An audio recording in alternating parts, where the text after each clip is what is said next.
Chanakya coaching centre के digital platform पर आपका पुनः स्वागत करता हूं। मैं प्रशांत कुमार केमिस्ट्री टीचर आपको समन्वय यौगिक के चैप्टर पर पुनः लेकर चलता हूं। तो आइए हम लोग अध्ययन करते हैं समन्वय यौगिक। तो हम पुनः समन्वय यौगिक में आइए अध्ययन करते हैं। तो क्या क्या अध्ययन किया उसको थोड़ा सा देख लिया जाए। तो हम लोग समन्वय संख्या निकालने के लिए ENA संख्या निकालने, प्रसंकरण निकालने के लिए और उसके बाद IUPAC कम्युनिकेशन करने के लिए सीखे। उसके बाद हम लोग किस प्रकार क्रिस्टल फील्ड थ्योरी और ऑर्बिटल के बारे में अध्ययन किए। क्रिस्टल फील्ड थ्योरी और ऑर्बिटल के बारे में अध्ययन किए। क्रिस्टल फील्ड थ्योरी में हम बता रहे थे इलेक्ट्रॉनिक डिस्ट्रीब्यूशन कैसे होता है ऑर्बिटल्स में। ऑर्बिटल्स में डी ऑर्बिटल्स में इलेक्ट्रॉन का कैसे इलेक्ट्रॉनिक डिस्ट्रीब्यूशन होता है उसको हम अध्ययन कर रहे थे। तो आइए कुछ और क्वेश्चन करते हैं, ठीक है, ध्यान दीजिएगा। जैसे क्वेश्चन आ गया आपको कि D9 का इलेक्ट्रॉनिक कंट्रीब्यूशन बताइए, इलेक्ट्रॉनिक सजावट बताइए। इलेक्ट्रॉनिक दिख रहा है, नहीं दिख रहा है, थोड़ा सा एक मिनट और नीचे कर लीजिए। D9 का इलेक्ट्रॉनिक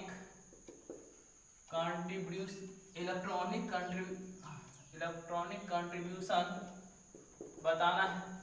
D9 का इलेक्ट्रॉनिक कंट्रीब्यूशन बताना है कब? जब आपका लिगेंड कैसा हो, तो लिगेंड आपका वीक लिगेंड हो और जब आपका स्ट्रॉन्ग लिगेंड हो। दोनों में क्वेश्चन वीक लिगेंड और स्ट्रॉन्ग लिगेंड दोनों में बताना है।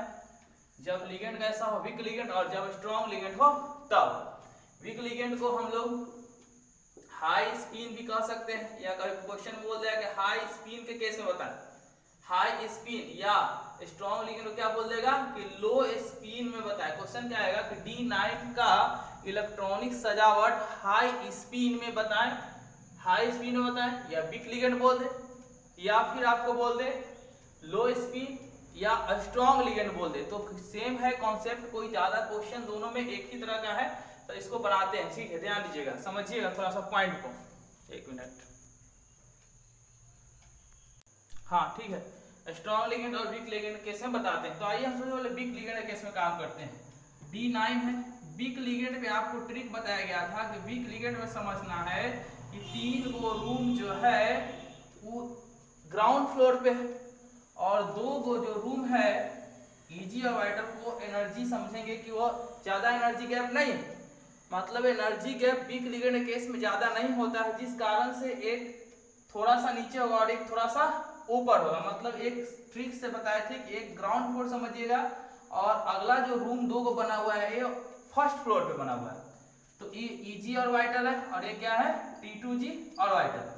अब इसमें इलेक्ट्रॉन भरना D9 1 2 3, 3 तो भर गया इलेक्ट्रॉन, 3 तो इलेक्ट्रॉन भर गया। उसके बाद चौथा इलेक्ट्रॉन भरना है। तो क्या अगला इलेक्ट्रॉन यहाँ जाना चाहेगा कि ऊपर जाना पड़ेगा? इसको सोचिए, अगर मान लीजिए 3 गो ग्राउंड फ्लोर पे रूम है और आपको 9 गो व्यक्ति को इसमें सुलाना है और 2 गो ऊपर रूम, तो सबसे पहले 3 गो तो नीचे आकर सो जाएगा।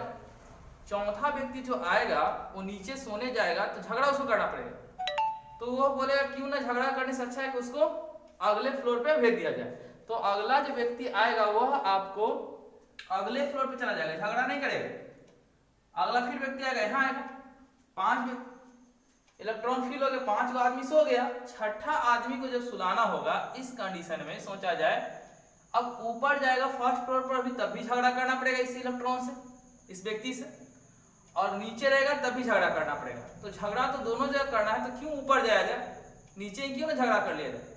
आखिर ऊपर जाने में कुछ टाइम लगेगा ना, छत पे जाने में टाइम लगेगा, इसलिए आपको यहीं पर सो जाएगा। तो 5वां के बाद छठा व्यक्ति यहीं आएगा, 7वां आएगा, 8वां आएगा, तो नीचे जगह है नहीं, तो 9वां कहाँ जाएगा, ऊपर जाएगा। तो इलेक्ट्रॉनिक डिस्ट्रीब्यूशन क्या हो गया, T2G में कितना इलेक्ट्रॉन, 2 2 4 2 6, और EG में कितना इलेक्ट्रॉन, 2 गो यहाँ और 1 गो यहाँ, 3 इलेक्ट्रॉन। यही हो गया इलेक्ट्रॉनिक डिस्ट्रीब्यूशन। फिर से समझिए थोड़ा सा। D9 था वीक केस, वीक लिगेंड के केस में बता रहे हैं क्वेश्चन। वीक लिगेंड केस में आपको ट्रिक बताया गया था कि एक नीचे समझिएगा ग्राउंड फ्लोर में 3 गो रूम बना हुआ है नीचे, और अगला फर्स्ट फ्लोर पे 2 गो रूम बना हुआ है। आपके यहाँ 9 गो व्यक्ति आया, उसको सुलाना है। तो पहला व्यक्ति आया, सो गया, नीचे सोएगा पहले, फिर सोगा, 3 गो सो गया। चौथा व्यक्ति को सोना है, तो चौथा व्यक्ति को नीचे झगड़ा ना करके, ध्यान दीजिएगा, समझिए बात को, 3 व्यक्ति तो सो गया, चौथा व्यक्ति को नीचे अगर आता है यहाँ पर तो झगड़ा करना पड़ेगा। क्यों? क्योंकि यहाँ पर सोचिए अगर चौथा इलेक्ट्रॉन आएगा तो यहाँ पर इसको झगड़ा करना पड़ेगा, मतलब कि इलेक्ट्रॉन इलेक्ट्रॉन प्रतिकर्षण होगा। इस कारण से झगड़ा न करके उसको फर्स्ट फ्लोर पर भेज दीजिए, आसान से जा सकता है। उसको फर्स्ट फ्लोर पे चला गया, अगला फिर व्यक्ति आएगा वह फर्स्ट फ्लोर पे चला जाएगा। अब अगला जो व्यक्ति आएगा, अगला इलेक्ट्रॉन आएगा, वो अगर नीचे वाले रूम में सोता है तब भी झगड़ा करना पड़ेगा, और ऊपर वाला रूम में सोता है तब भी झगड़ा करना पड़ेगा। तो क्यों ना ऊपर जाने से अच्छा है कि नीचे ही झगड़ा करके नीचे ही सोया जाए। तो अगला इलेक्ट्रॉन कहाँ जाएगा? नीचे जाएगा। ये हो गया कितना? 3 2 5 6 7 8। अब तो नीचे जगह है नहीं, तो अगला कहाँ जाएगा? 9। तो T2G में 2 2 4 2 6, T2G में 6, EG में 2 और 1 3, तो EG में कितना? 3। यही हो गया इसका इलेक्ट्रॉनिक कंट्रीब्यूशन हो गया वीक लिगेंड केस में। अब आइए D9 का स्ट्रॉन्ग लिगेंड केस में देखते हैं। D9 का स्ट्रॉन्ग लिगेंड केस में बताते हैं।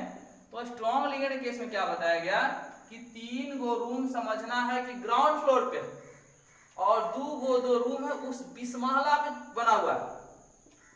2 गो रूम बना हुआ है 20 महला पर, और 3 गो रूम ग्राउंड फ्लोर पर। तो पहला व्यक्ति आएगा नीचे सो जाएगा, दूसरा व्यक्ति नीचे आएगा, तीसरा भी नीचे सोएगा, चौथा व्यक्ति जो सोने आएगा तो क्या वह ग्राउंड फ्लोर पे सोना जाएगा? लड़ने के लिए कहे कि हाँ ठीक हम लड़ेंगे लेकिन नीचे सोएंगे, इस महला पर नहीं जाएगा। झगड़ा करना चाहेगा कि झगड़ा करेंगे ठीक है, लेकिन आपको हम सोएंगे ही। 20 महला पे जाने बहुत ज्यादा प्रॉब्लम हो रहा है उसको। इस कारण से अगला जो व्यक्ति आएगा यहाँ सोएगा, फिर यहाँ सोएगा, यहाँ सोएगा। अब तो नीचे जगह ही नहीं है, तो अगला व्यक्ति जो आएगा उसको तो जाना ही पड़ेगा ऊपर। तो 6 व्यक्ति 7 8, अगला फिर कहाँ? 9। तो इसका इलेक्ट्रॉनिक डिस्ट्रीब्यूशन क्या हो गया? T2G में कितना? 2 2 4 2 6, और EG में कितना? 3। तो यहां देखिए D9 के केस में दोनों इलेक्ट्रॉनिक डिस्ट्रीब्यूशन सेम है, मतलब कि वीक लिगेंड पे काम किया जाए या क्या काम किया जाए, और स्ट्रॉन्ग लिगेंड पे काम किया जाए, दोनों में इलेक्ट्रॉनिक डिस्ट्रीब्यूशन क्या रहा? सेम रहा। तो कहीं कहीं ऐसा कंडीशन आता है इलेक्ट्रॉनिक डिस्ट्रीब्यूशन जहां वीक लिगेंड और स्ट्रॉन्ग लिगेंड के केस में दोनों में इलेक्ट्रॉनिक डिस्ट्रीब्यूशन क्या हो जाएगा? सेम ही हो जाएगा। ठीक है, आगे क्वेश्चन करते हैं। देखिए मान लिया कहा कि D6 है जी, इसका स्ट्रॉन्ग लिगेंड और वीक लिगेंड में इलेक्ट्रॉनिक डिस्ट्रीब्यूशन बताइए D6 का। तो बनाते हैं, पहले हम वीक लिगेंड में काम कर लेते हैं, उसके बाद स्ट्रॉन्ग लिगेंड में। तो वीक लिगेंड में क्या बताया गया कि 3 गो रूम जो बना हुआ ग्राउंड फ्लोर पे, और 2 गो जो रूम बना हुआ है कहाँ है? फर्स्ट फ्लोर पे है। ये फर्स्ट फ्लोर पे है, एक महला बना हुआ और नीचे बना हुआ एकदम नीचे 3 गो रूम। तो पहला व्यक्ति आएगा सोएगा यहाँ पर, दूसरा तीसरा सोएगा, चौथा क्या करेगा? नीचे झगड़ा करेगा तो ऊपर चला जाएगा। फर्स्ट फ्लोर पर जाना है, कोई ज्यादा दूर जाना है नहीं, तो झगड़ा क्यों करेगा भाई? ऊपर चला जाएगा। 5 और 1 क्या? 6। तो इलेक्ट्रॉनिक डिस्ट्रीब्यूशन किस में काम कर रहे हैं? वीक में काम कर रहे हैं। वीक में एक ग्राउंड फ्लोर और एक महला पे फर्स्ट फ्लोर पे, इस कारण से ऊपर चला गया, आसानी से, कोई दिक्कत नहीं हुई। तो T2G में कितना? 3, और EG में कितना? 2। ये हुआ इलेक्ट्रॉनिक डिस्ट्रीब्यूशन। अब आते हैं स्ट्रॉन्ग लिगेंड में। स्ट्रॉन्ग लिगेंड केस में क्या बताया आपको कि एक तो ग्राउंड फ्लोर पे 3 गो रूम बना हुआ है, और दूसरा जो रूम बना हुआ कहाँ है? बहुत ऊपर इस महला पे। तो पहला व्यक्ति आएगा सो जाएगा, दूसरा सोएगा, तीसरा भी सोएगा, चौथा व्यक्ति जो आएगा क्या वह इस महला पे जाएगा सोने या नीचे झगड़ा करेगा? कहेगा कि नीचे ही सोएंगे, झगड़ा करे तो ठीक है लेकिन हम नीचे सोएंगे, ऊपर नहीं जाएंगे, इस महला पे चढ़ने में बहुत प्रॉब्लम। तो कहाँ सोएगा? यहाँ सोएगा। 4 5 और 6। तो इसका इलेक्ट्रॉनिक डिस्ट्रीब्यूशन क्या हो गया? T2G अरवाइटा था और EG अरवाइटा था। तो T2G में कितना जी? 6, और EG में कितना? 0। यही क्या हो गया? और स्ट्रॉन्ग लिगेंड के केस में इलेक्ट्रॉनिक डिस्ट्रीब्यूशन। तो बहुत इजी है डिस्ट्रीब्यूशन देखना। अब आते हैं, हम एक क्वेश्चन करते हैं D4। आपको एक क्वेश्चन करवाने के दौरान D4 आया था, और उस केस में आपको बताया था कि पेयरिंग कुछ अलग तरह के होता है। तो आइए D4 का हम देखते हैं इलेक्ट्रॉनिक कंट्रीब्यूशन कैसे होता है, उसका इलेक्ट्रॉनिक डिस्ट्रीब्यूशन कैसे होता है, या कंट्रीब्यूशन बोले डिस्ट्रीब्यूशन। चलिए आइए देखिए, इलेक्ट्रॉनिक डिस्ट्रीब्यूशन ही लिखना सही रहेगा। आइए D4 का इलेक्ट्रॉनिक डिस्ट्रीब्यूशन देखा जाए तो D4 का हम देखते हैं स्ट्रॉन्ग लिगेंड में फिर देखेंगे वीक लिगेंड या वीक लिगेंड पहले देख लेते हैं। तो D4 week ligand, week ligand में क्या बताए थे कि 3 गो जो रूम बनेगा वो ग्राउंड फ्लोर पे होगा और 2 गो रूम जो होगा फर्स्ट फ्लोर पे होगा। ये T2G ऑर्बिटल हो गया और ये EG ऑर्बिटल। तो 4 इलेक्ट्रॉन भरना था, 1 2 3। अगला ऊपर जाएगा जी, एक महला पर सोने जाएगा कि नीचे झगड़ा करेगा? एक महला पर चला जाएगा। क्यों झगड़ा क्यों करेगा भाई? एक महले पर जाना कोई दिक्कत तो है नहीं। तो इसका इलेक्ट्रॉनिक डिस्ट्रीब्यूशन हो जाएगा T2G में कितना 3 और EG में कितना 1। लेकिन अगर स्ट्रॉन्ग लिगेंड का केस हो, D4 में स्ट्रॉन्ग लिगेंड का केस हो, तब देखिए 3 गो यहाँ नीचे बनेगा और 2 गो रूम कहाँ बना हो? बिस्महला बना हुआ बताए थे। जब स्ट्रॉन्ग लिगेंड केस हो तो समझिएगा 3 गो रूम नीचे ग्राउंड फ्लोर और 2 गो रूम बना हुआ बिस्महला पे। तो 4 इलेक्ट्रॉन भरना है। तो 1 2 3। अगला जाएगा बिस्महला पे जाएगा कि नीचे झगड़ा करके रहेगा? नीचे झगड़ा कर लेगा लेकिन बिस्महला पर नहीं चढ़ेगा। तो चौथा क्या हो जाएगा? E हो जाएगा। तो इसका इलेक्ट्रॉनिक डिस्ट्रीब्यूशन क्या होगा? T2G में 4 गो और EG में कितना 0। देखिए यही चीज बताए थे हम कि अगर D4 का केस होता है तो लड़कन जो होता है स्ट्रॉन्ग लिगेंड, कौन सा लिगेंड है? Strong ligand. और स्ट्रॉन्ग लिगेंड पेयरिंग करवाने के दौरान यही हम लिखे थे। तो होना चाहिए था कैसा?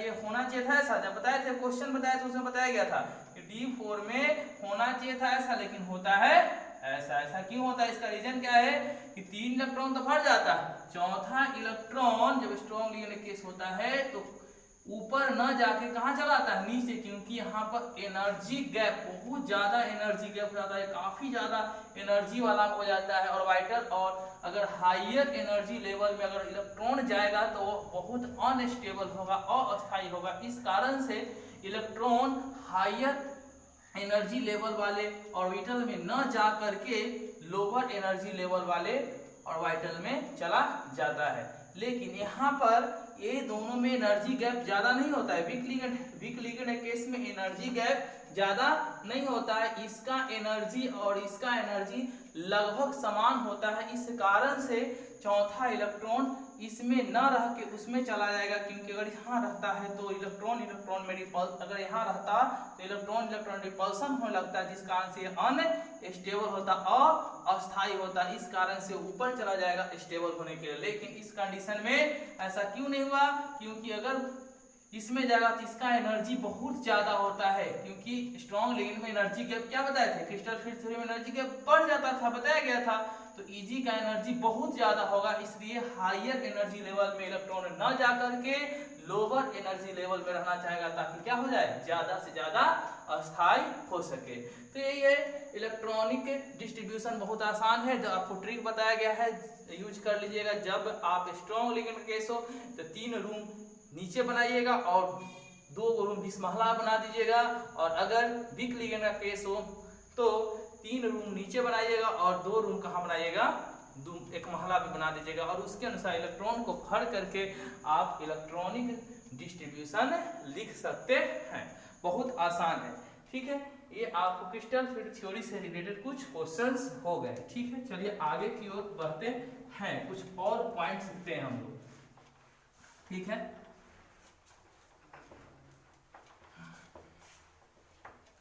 आगे की ओर बढ़ा जाता है, कुछ पॉइंट्स। हाँ, तो अगला पॉइंट है पेयरिंग एनर्जी क्या होता है उसको समझना है। पेयरिंग एनर्जी क्या होता है उसको समझिए। तो पेयरिंग एनर्जी क्या होता है थोड़ा सा समझिए, उसके बाद हम आपको पेयरिंग एनर्जी निकालने के लिए समझाएंगे।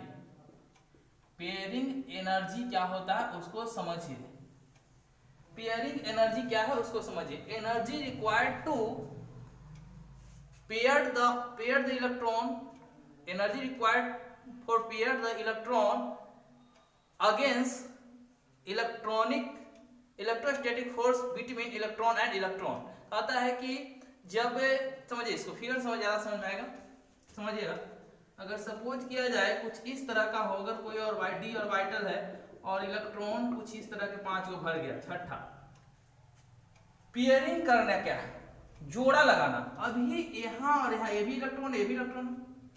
इलेक्ट्रॉन में क्या होता है? प्रतिकर्षण। इलेक्ट्रॉन में क्या होता है? प्रतिकर्षण। उसको इसमें लाने के लिए, ये तो आना नहीं चाहेगा क्योंकि रिपल्सन हो रहा है, प्रतिकर्षण और आना तो चाहेगा नहीं। हाँ थोड़ा देखिए, पेयरिंग एनर्जी क्या होता है उसको समझिएगा। जैसे सपोज क्या, ये इलेक्ट्रॉन फील्ड है, भरा हुआ है, इसे पेयर करना, जोड़ा लगाने में जो इलेक्ट्रॉन की आवश्यकता होती है उसी को बोलेंगे पेयरिंग एनर्जी। जैसे सोचा जाए इस इलेक्ट्रॉन को अगर इसमें लाना है तो ये भी इलेक्ट्रॉन, ये भी इलेक्ट्रॉन, इलेक्ट्रॉन इलेक्ट्रॉन में क्या होगा, प्रतिकर्षण। ये इलेक्ट्रॉन यहाँ आना नहीं चाहेगा, लेकिन अगर आप इसको लाइएगा, लाना चाहिएगा, अपने से तो आना नहीं चाह रहा, क्योंकि रिपल्सन प्रतिकर्षण रहा, दोनों में क्या होगा, प्रतिकर्षण, ये भी इलेक्ट्रॉन दोनों में माइनस चार्ज, तो दोनों के प्रतिकर्षण हो रहा है, तो इलेक्ट्रॉन यहाँ आना नहीं चाहेगा। इसको बलजोड़ी यहाँ लाइएगा, बलजोड़ी कार्य करने में आपको एनर्जी लगाना पड़ेगा, उसी एनर्जी को क्या बोलते हैं हम लोग, पेयरिंग एनर्जी। तो इस इलेक्ट्रॉन को यहाँ से यहाँ लाने, जैसे यहाँ आएगा खाली हो जाएगा, यहाँ आएगा, इसको यहाँ लाने में जो आपको एनर्जी की आवश्यकता पड़ती है वैसी एनर्जी को बोलते हैं पेयरिंग एनर्जी। मतलब अनपेयर्ड इलेक्ट्रॉन को पेयर्ड करने में, जोड़ा लगाने में इलेक्ट्रॉन की जो आवश्यकता पड़ती है उसी को हम कहते हैं पेयरिंग एनर्जी। एनर्जी आखिर लगाना क्यों पड़ता है, क्योंकि एक इलेक्ट्रॉन में प्रतिकर्षण होता है, और प्रतिकर्षण होने के कारण दोनों आपस में नजदीक आना नहीं चाहता है, और आप उसको बलजोड़ी कह रहे हैं कि आइए साथ में आइए, तो आपको तो उस पर वर्क करना पड़ेगा, उसमें एनर्जी लगाना पड़ेगा, तभी आएगा साथ में। तो जो एनर्जी लगाना पड़ता है जोड़ा लगाने के लिए उसी को बोलते हैं पेयरिंग एनर्जी। ठीक है, तो पेयरिंग एनर्जी आपको समझ में आया होगा। पेयरिंग एनर्जी क्या होता है कि अनपेयर्ड इलेक्ट्रॉन और युग्मित इलेक्ट्रॉन को युग्मित बनाने के लिए, जोड़ा लगाने के लिए जो इलेक्ट्रॉन की आवश्यकता पड़ती है उसी को बोलते हैं पेयरिंग एनर्जी। अब क्वेश्चन क्या आएगा उसको समझिएगा, पॉइंट समझिए, उसके बाद क्वेश्चन करेंगे। पॉइंट क्या है, अगर स्ट्रॉन्ग लिगेंड हो, क्या हो, स्ट्रॉन्ग लिगेंड हो तो पेयरिंग एनर्जी कम होता है। अब रीजन क्या है, स्ट्रॉन्ग लिगेंड होने के इसमें तो एनर्जी गैप बढ़ जाता है बहुत, इसका Eg और वाइटर का एनर्जी ज्यादा, T2G का कम, तो इलेक्ट्रॉन ऊपर जाना ही नहीं चाहेगा, नीचे ही पेयरिंग होना चाहिए, अपने आप पेयरिंग होना चाह रहा है। इलेक्ट्रॉन जो है इसका एनर्जी Eg का एनर्जी ज्यादा हो जाएगा, T2G का कम, अगर स्ट्रॉन्ग लिगेंड होता तो इलेक्ट्रॉन ऊपर नहीं जाना चाहेगा, नीचे ही रहना चाहेगा, मतलब अपने आप ही जोड़ा लगना चाहेगा। देखिए ध्यान दीजिएगा, अगर मान लिया जाए D6 या D7 या D9 हो, 1 2 1 2 3, अगला ऊपर नहीं जाना चाह रहा, अगर स्ट्रॉन्ग में गैप बढ़ जाएगा, एनर्जी गैप ज्यादा बढ़ जाएगा, क्योंकि स्ट्रॉन्ग लिगेंड में बहुत ज्यादा गैप हो जाता है, तो ऊपर नहीं जाना चाह रहा, ये अपने से आ रहा है, यहाँ ऊपर नहीं जाना चाह रहा, अपने से ही जोड़ा लगना चाह रहा है। तो अपने से चूंकि जोड़ा लगना चाह रहा है तो क्या आप इसको, इस पर वर्क करना पड़ेगा, अपने आप काम हो रहा है, तो इसमें एनर्जी कम लगाना पड़ेगा, मतलब पेयरिंग एनर्जी कम होगा। मतलब पॉइंट क्या है कि स्ट्रॉन्ग लिगेंड हो तब पेयरिंग एनर्जी क्या होता है, कम होता है। और अगर वीक लिगेंड होगा, जब वीक लिगेंड होगा तो ऊपर चला जाएगा इलेक्ट्रॉन, 1 2 3, चौथा इलेक्ट्रॉन ऊपर चला जाएगा, पांचवा इलेक्ट्रॉन ऊपर चला जाएगा, छठा यहाँ, सातवां यहाँ, आठवां,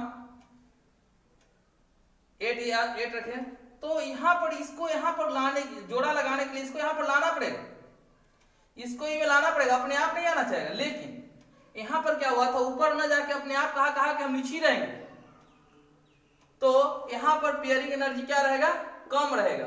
P का वैल्यू डेल्टा नॉट अगर ज्यादा है तो पेयरिंग एनर्जी कम होगा, डेल्टा नॉट का वैल्यू ज्यादा हो तो पेयरिंग एनर्जी का मान क्या होगा, कम होगा, और डेल्टा नॉट का मान कम होगा तो पेयरिंग एनर्जी ज्यादा होगा। मतलब स्ट्रॉन्ग लिगेंड और डेल्टा नॉट क्या हो जाता है, ज्यादा, तो स्ट्रॉन्ग लिगेंड के केस में पेयरिंग एनर्जी कम होता है, और वीक लिगेंड के केस में डेल्टा नॉट गैप कम होता है, जिस कारण से पेयरिंग एनर्जी क्या हो जाएगा, बढ़ जाएगा। तो आप ध्यान रखिएगा, स्ट्रॉन्ग लिगेंड का पेयरिंग एनर्जी कम होता है और वीक लिगेंड का पेयरिंग एनर्जी क्या होता है, अधिक होता है। ठीक है, आगे की ओर बढ़ते हैं, कुछ क्वेश्चन करके ध्यान दीजिएगा। चलिए आगे देखते हैं, क्या सीखे कि स्ट्रॉन्ग लिगेंड का पेयरिंग एनर्जी क्या होता है, कम, क्योंकि स्ट्रॉन्ग लिगेंड में अपने आप जोड़ा लगना चाहता है, इसलिए उसमें एनर्जी हमको बाहर से नहीं लगाना पड़ेगा। और वीक लिगेंड में पेयरिंग एनर्जी क्या होगा, ज्यादा होगा, क्योंकि वीक लिगेंड में इलेक्ट्रॉन ऊपर चला जाता है, जिसको जोड़ा लगाने में फिर ज्यादा ताकत लगाना पड़ेगा। ठीक है, अब आते हैं पेयरिंग एनर्जी कैसे निकाला। अब अब पेयरिंग एनर्जी कैसे निकाला जाता है उसको समझिएगा। पॉइंट क्या है उसको ग्राफ समझिए। पहले हम सबसे पहले अष्टफलकीय क्षेत्र में समझेंगे। ये एनर्जी का ग्राफ है, एनर्जी ग्राफ, और डी ऑर्बिटल का अष्टफलकीय क्षेत्र में विभाजन, डी ऑर्बिटल का अष्टफलकीय क्षेत्र में विभाजन कैसे होता है।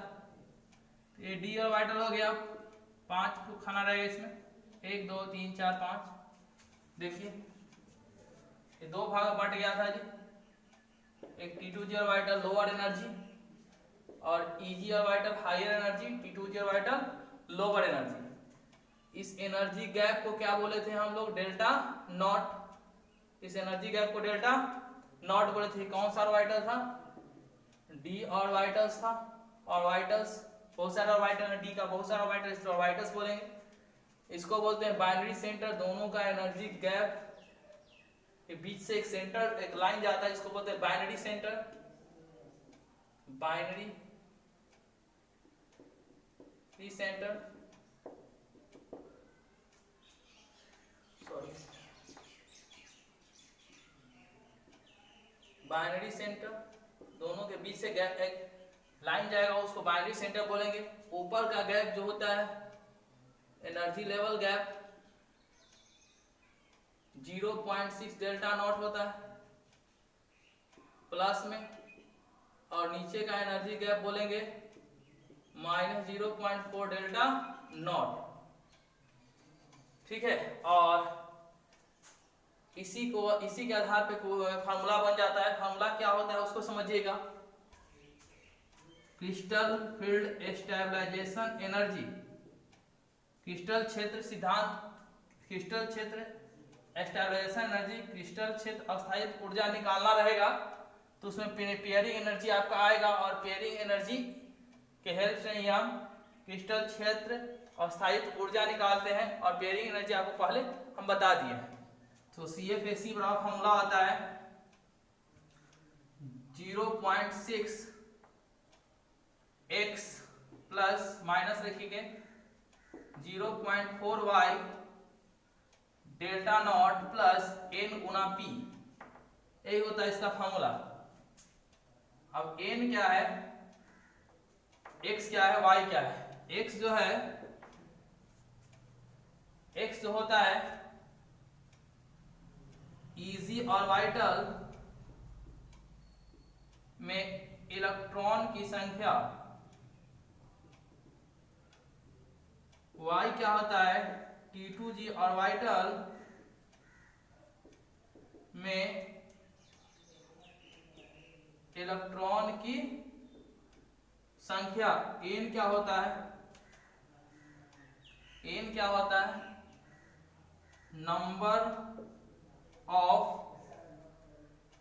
Number of paired electron, paired electron का जोड़ा बोलेंगे। Paired number of paired electron बोलिए, सिंपल, कोई दिक्कत नहीं है। नंबर ऑफ पेयर्ड इलेक्ट्रॉन, जोड़ा इलेक्ट्रॉन की संख्या। अब देखिए इसको कैसे हम क्वेश्चन लगाते हैं उसको समझिएगा। n क्या होता है समझ में आया, p क्या होता है समझ में आया, x क्या समझ में आया, y इस क्वेश्चन समझ में आ गया होगा। अब आइए इसको देखते हैं। जैसे क्वेश्चन करेंगे, अष्टफलकीय क्षेत्र में क्रिस्टल फील्ड अस्थायी ऊर्जा कैसे निकाला जाता है। इसको निकालने के लिए ग्राफ सीखना था। ग्राफ आपको पहले ही बता दिए थे। ये इसको बोलते हैं बाइनरी सेंटर। ये दोनों के बीच एनर्जी गैप को बोला जाता है डेल्टा नॉट। इस बाइनरी सेंटर के ऊपर जो होता है उसको प्लस बोला जाता है 0.6 डेल्टा नॉट, और नीचे वाले को -0.4 डेल्टा नॉट। क्रिस्टल क्षेत्र स्थायी ऊर्जा जो निकाला जाता है फॉर्मूला होता है 0.6x - 0.4y delta not plus NP। अब इस पर क्वेश्चन करते हैं। आइए एक दो क्वेश्चन लगाते हैं। ठीक है, कैसे क्रिस्टल क्षेत्र अस्थायी ऊर्जा निकालते हैं और इसमें पेयरिंग एनर्जी का कैसे रोल होता है। पेयरिंग एनर्जी आपको समझा चुके हैं, उसको से यूज करके क्वेश्चन को सॉल्व करें। देखिए क्वेश्चन करते हैं। क्वेश्चन आएगा D6 का स्ट्रॉन्ग लिगेंड के केस में, D6 का स्ट्रॉन्ग लिगेंड के केस में,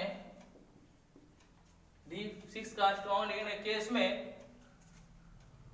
CFAC क्रिस्टल क्षेत्र स्थायित्व ऊर्जा ज्ञात करें। क्वेश्चन आएगा D6 का स्ट्रॉन्ग लिगेंड के केस में क्रिस्टल क्षेत्र स्थायित्व ऊर्जा ज्ञात करें। तो D6 है, स्ट्रॉन्ग लिगेंड है, तो स्ट्रॉन्ग लिगेंड का इलेक्ट्रॉनिक डिस्ट्रीब्यूशन आपको बताए थे। स्ट्रॉन्ग लिगेंड पहला जो होता है एक महला पर और ग्राउंड फ्लोर पर, दूसरा 20 महला पर होता है घर। तो 1 2 3 ऊपर नहीं जाएगा, नीचे सोएगा 4 5 6। जो Eg और वाइटम इलेक्ट्रॉन होता है उसको X बोला जाता है, T2 जो वाइटम इलेक्ट्रॉन होता है उसको Y बोला जाता है। तो फार्मूला बनेगा CFSE इक्वल टू, फार्मूला क्या था, 0.6x minus 0.4y delta not plus n Guna p। तो 0.6x का वैल्यू क्या हो जाएगा 0, क्योंकि x क्या होता है Eg और वाइटम में उपस्थित इलेक्ट्रॉन। यहाँ तो एक भी इलेक्ट्रॉन है ही नहीं, इस तो x का वैल्यू क्या आ जाएगा 0 माइनस 0.4, y का वैल्यू आता है T2 जो वाइटम में उपस्थित इलेक्ट्रॉन की संख्या। तो 2 और 2 4 और 2 6 इलेक्ट्रॉन टोटल है, तो y का वैल्यू कितना आ गया 6 डेल्टा नॉट। n क्या होता है समझिएगा, n जो होता है जोड़ा, के को जोड़ा लगा हुआ है, तो एक को जोड़ा है, दो को जोड़ा, जोड़ा मतलब दो को इलेक्ट्रॉन का मिलेगा, जोड़ा बोला जाएगा। एक जोड़ा यहाँ है 2 और 3 को जोड़ा है, तो 3 गुना p। तो यहाँ पर तो 0 हो गया, तो minus 0.4 Guna 6 delta not plus 3p।